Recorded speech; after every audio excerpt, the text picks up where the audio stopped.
Live from the world's capital markets, here are the latest financial headlines brought to you by News Factory. Hello and welcome to Monday's Daily Financial Review. Here's what's making the headlines in the markets today. The dollar-yen price remained largely unchanged in the last session. The stochastic indicator is giving a negative signal, going against our overall technical analysis. The Bitcoin-dollar pair dropped 0.5% in the last session. The ROC's negative signal contradicts our overall technical analysis. The Aussie-dollar pair traded sideways in the last session.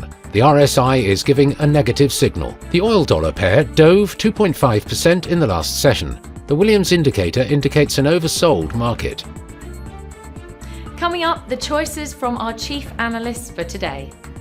Gold prices slipped to end last week as the dollar and yields jumped after a strong US non-farms payroll report, which created some uncertainty about whether the Federal Reserve might start cutting interest rates soon. The European Commission will not add any new import bans in its next package of sanctions on Russia, EU diplomats said, as a 13th package proposal takes its final shape. The US dollar index jumped to a 7-week high in a broad rally to end last week after data showed that employers added far more jobs in January than expected, reducing the chances of near-term Federal Reserve interest rate cuts.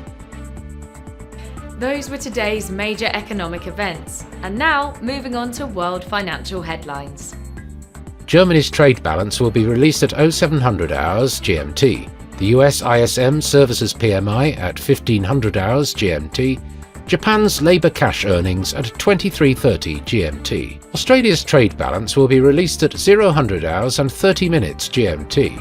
Australia's imports at 0000 hours and 30 minutes GMT. The US ISM Services New Orders Index at 1500 hours GMT. We hope that you've enjoyed Monday's financial review. On behalf of all of us here, we wish you a productive trading day. Be sure to join us tomorrow morning for the latest news and events from the financial markets.